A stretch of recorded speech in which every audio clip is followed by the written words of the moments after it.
This is Maserati's first new supercar in 15 years, and in this video I'm going to go over some of the spec and tech and talk about what you need to know and then share my thoughts on its design, and there is a lot to talk about.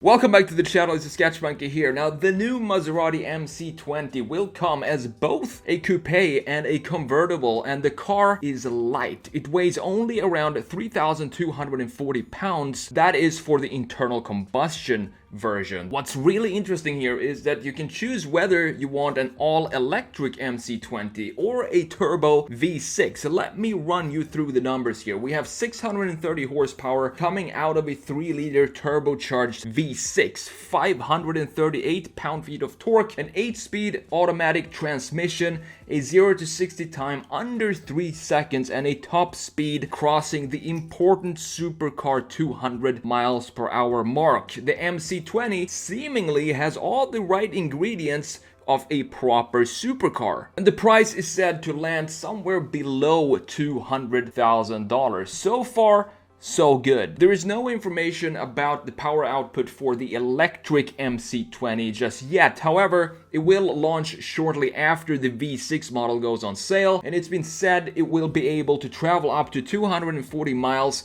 on a single charge. It's not great, it's not horrible. Maserati has said that they plan to launch 10 new models within the next 3 years, with this MC20 here being the first. Now let's stop talking nonsense here and let's get into the really exciting stuff. Let's talk about the design. Now, when you talk about car design, you can separate the styles by their geographical location. For example, here in the US, North America, we have usually mass-produced cheap cars with a lot of power, and size is a big factor here for the cars that are designed and manufactured here, but everything seems to melt together now, but that's how it has been up until pretty much today. Then you have Northern Europe, the Scandinavian design of Volvo Saab, very minimalistic, of course, Scandinavian style to the styling of their cars. Then you have southern part of Europe, where you have Italy, of course, with a lot of emotion and styling in their cars, and less of an importance on functionality and ergonomics, and more towards creating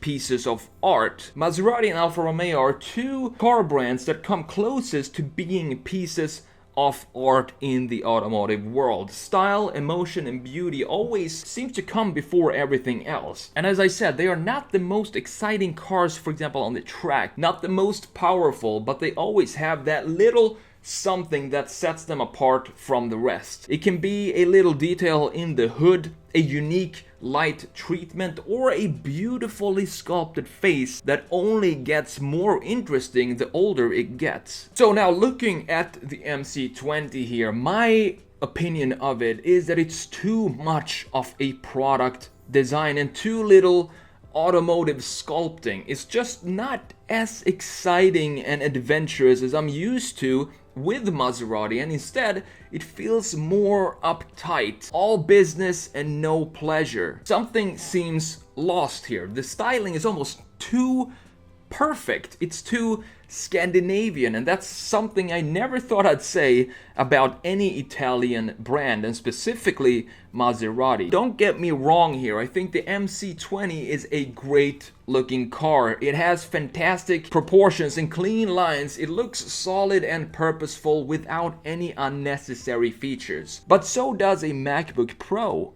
The styling feels more tilted towards that of a Polestar than it does to an Alfa Romeo. There are a few graphic elements that I don't think belong on a Maserati or any other Italian sports car, except for maybe a Lamborghini, and I'm gonna go into these details of what these graphic elements are just in a minute here. The front angle kind of reminds me of the Jaguar CX-75 concept, and the side has a mix of a little bit of Lotus Evora and Alpha 4C. The rear looks great, but I wish it had more emotion to it. And to show you exactly what I mean, let's jump into Photoshop and see if we can resuscitate the MC20 and give Maserati back its heartbeat.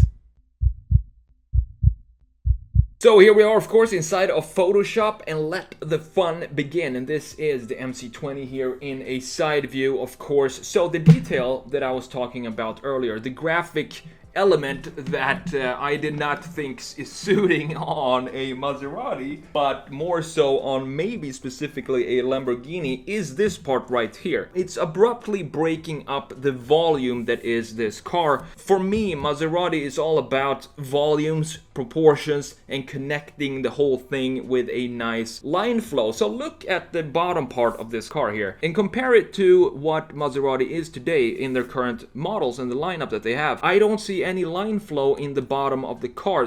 It's like it's two different cars here. The top part, which is very organic, very fluent, very Italian, and then if you look at the lower part by itself here, this could easily be a Polestar sports car because it's so static. It's more of a product design. It lacks dynamic feeling to it, and most importantly, it lacks line flow, which is very important to have specifically in a Maserati, to plant the car and to connect the whole volume, not just in the top but also in the bottom here. So what do I mean when I say it looks too producty and lacks dynamic? It lacks emotion, it lacks feeling. For example, look at the graphic here, this black part right here. It's almost a symmetrical element, right? Almost like we have on the Polestar cars. If you look at Polestars, you can see that they have this volume or this element right there. It suits the Polestars. It looks really good on those types of cars, but it just doesn't look right on a Maserati. So what I want to do here is very simple. I'm going to connect all these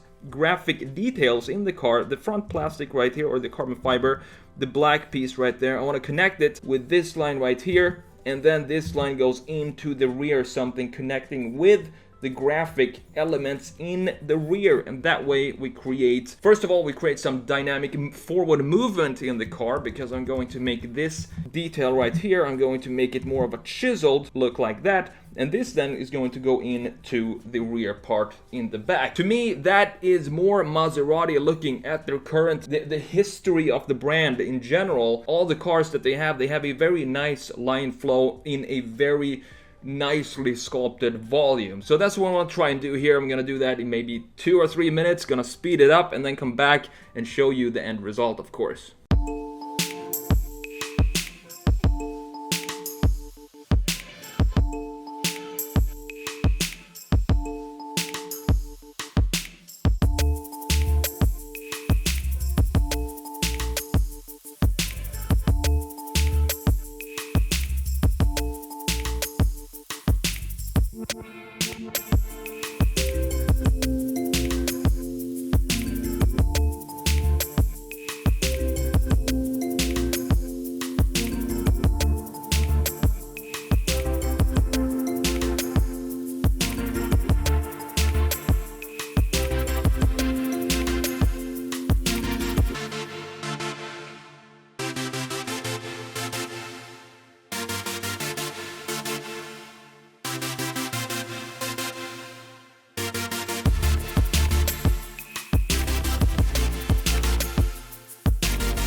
And that's it, there we have it. It's a very quick change, and I think it made it look more Maserati now. And I'm gonna show you exactly what I did here and the thoughts behind it. So let's have a look at the changes that were made here. So I was talking about line flow, and that's what I wanted to add to this car, because I don't want cars or manufacturers to lose their identity and their culture. And I feel that's a little bit what's going on here with Maserati when they dropped this design here. So I wanted to bring back some of the culture of line flow that we have in the Maserati brand and that we've had throughout their history. So you can see that I added this slope here to this graphic in the bottom. What this does is it connects the front graphic here. You can see this black part right here goes all the way across here and then into this part right here. So we have a flow through the design all around, and of course this goes around this part right here. And then we also have, I wanted to add this little dip in the body, or you have a piece that goes in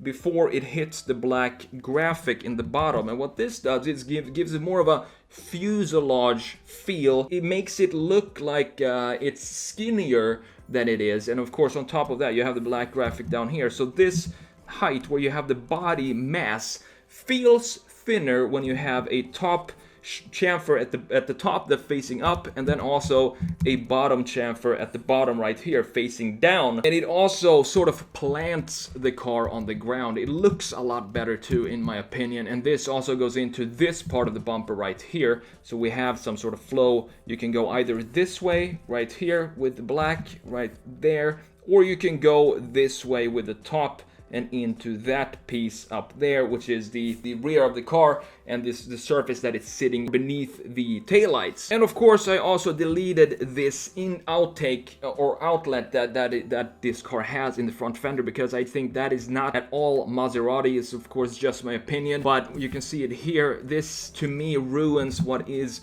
Maserati, which is of course, as I said before, large, big sculpted volumes intersected by a nice line flow all around the car. What I did here too on the side view here is raise this spoiler up just a few inches up there. So I want to have this stick up a little bit more, give it some emotion to this rear part, and have it be, you know, more of a solid end to the car. It looks great as it is, but adding a bit of more of a curvature to that gives it an even more aggressive, I would say, or elegant slash aggressive slash elegant rear end look, in my opinion. I hope you enjoyed this quick redesign and talk about the MC20. Let me know what you think about the MC20 in the comments below. As always, thank you so much for watching. I will see you in the next video. Take care.